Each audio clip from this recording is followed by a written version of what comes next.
अखेर पोलीस बंदोबस्तात मिरजेत वादग्रस्त खोक्याचे अतिक्रमण महापालिकेने हटवले। मिरज लक्ष्मी मार्केट परिसरात शनिवारी पानपट्टी खोक्याचे अतिक्रमण काढताना एकदा अंगावर पेट्रोल ओतून घेण्याचा प्रयत्न झाल्यामुळे महापालिका अतिक्रमण पथक माघारी फिरले होते। त्यामुळे रविवारी दुपारी महापालिका अतिक्रमण पथकाने पोलीस बंदोबस्तात या खोक्याचे अतिक्रमण हटवले। लक्ष्मी मार्केट या ठिकाणी रंगीला पान शॉप हे खोके होते। त्याच्या आसपास असलेले सर्व अतिक्रमण महापालिकेने काही दिवसांपूर्वी काढले होते। मात्र कोर्टात वाद असल्यामुळे त्याचे अतिक्रमण काढण्यात आले नव्हते।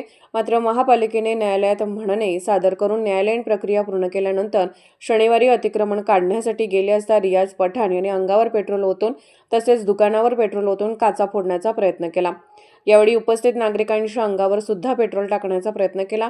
महापालिकेच्या अतिक्रमण निर्मूलन पथकाने हे खोके काढण्यासाठी उपायुक्त स्मृती पाटील व अतिक्रमण निर्मूलन पथक आले होते।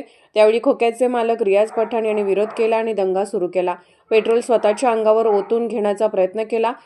पोलीस बंदोबस्त नसल्यामुळे हा प्रकार पाहून अतिक्रमण निर्मूलन पथक परत गेले। मात्र रविवारी पुन्हा पोलीस बंदोबस्त घेऊन महानगरपालिका उपायुक्त स्मृती पाटील यांच्या मार्गदर्शनाखाली हे अतिक्रमण काढण्यात आले।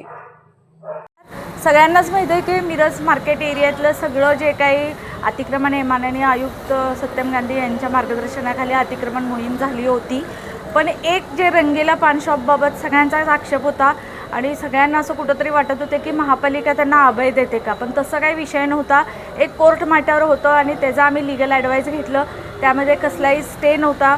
पण त्यामुळं काल आम्ही काढण्याचा तो प्रयत्न केला, पण त्या लोकांनी जे खोकीधारक होते त्यांनी पेट्रोल डिझेल ओतून एक अनहोनी करण्याचा प्रयत्न केला, ज्यामुळे कुणाच्या तर जीवितच धोका होऊ शकतो।